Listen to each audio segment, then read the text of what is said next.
भंडारा जिल्ह्यातील पवनी तालुक्यातील अड्याळ येथे गावात काही दिवसापासून कामे होताना दिसत नाही। वार्ड नंबर 5 मधील लोकांनी गावातील सरपंच शिवशंकर मुंगाटे, उपसरपंच शंकर मानापुरे, वार्ड मेंबर 5 चे सदस्य आशिक नैतामे, रुबीना सय्यद व सुश्री टेंभुर्णे यांना सांगितल्यानंतर सुद्धा सदर वार्डातील रस्त्याची समस्या अजूनपर्यंत दूर झालेली नाही। सदर रस्त्यावर संपूर्ण चिखल साचलेला असतो, यामुळे येणाऱ्या जाणाऱ्यांना त्रास सहन करावा लागतो। गेल्या 1 वर्षापासून ही परिस्थिती पाहायला येत आहे। तसेच सदर पाईपलाईनचे काम करताना संपूर्ण रोड फोडण्यात आलेला आहे, त्यामुळे ही परिस्थिती वार्डातील लोकांनी सरपंच, उपसरपंच व सदस्यांना सांगून सुद्धा सदर रस्त्याकडे दुर्लक्ष करीत असल्याचे सांगितले जात आहे। महाराष्ट्र लाईव्ह न्यूज नितीन वरगंटीवार, जिल्हा प्रतिनिधी अड्याळ। आपल्यासोबत वार्ड नंबर 5 येथील महिला भगिनी आहेत।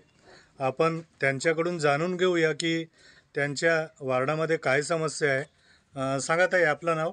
माझं नाव करिश्मा गीतेश वानखेडे आहे आणि मी वार्ड क्रमांक 5 ची हे आहे।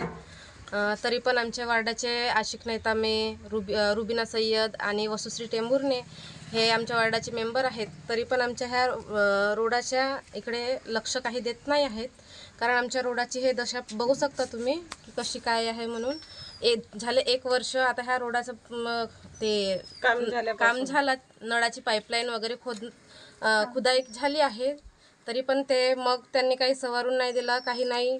पूर्ण जसं आहे तसं पूर्ण चिखल हे ते पूर्ण आम्हाला जावायला पूर्ण खूप त्रास होते।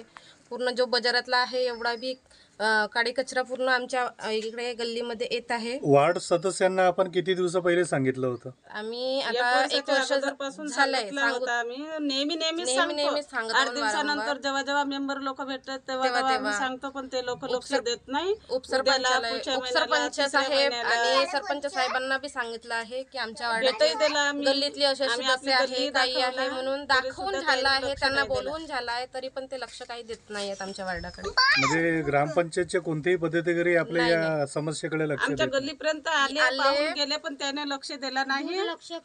लक्ष काही दिला नाही। पूर्ण किचड आम्हाला रोज त्रास होते। 1 वर्ष झाला आम्ही ह्याच त्रासामध्ये राहून राहिला। कोणी आपल्या घरी आले तेही पण लोक म्हणतात की तुम्ही कसे का राहता बा, एवढे लोक, एवढ्या अड्याळ, एवढे चांगला गाव असून तुमच्या गल्लीचे कोणी लक्ष देत नाही, काहून नाही देत बा, असे तसे ते लोक।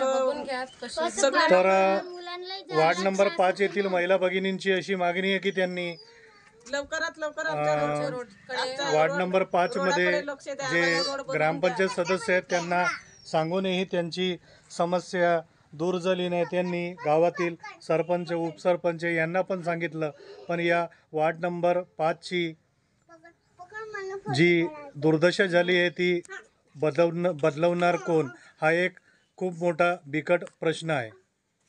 आता गाडीवर मोबाईल नंबर नाही तर इमर्जन्सी QR कोड लावा, जे तुम्हाला अडचणीच्या वेळी मदत करेल।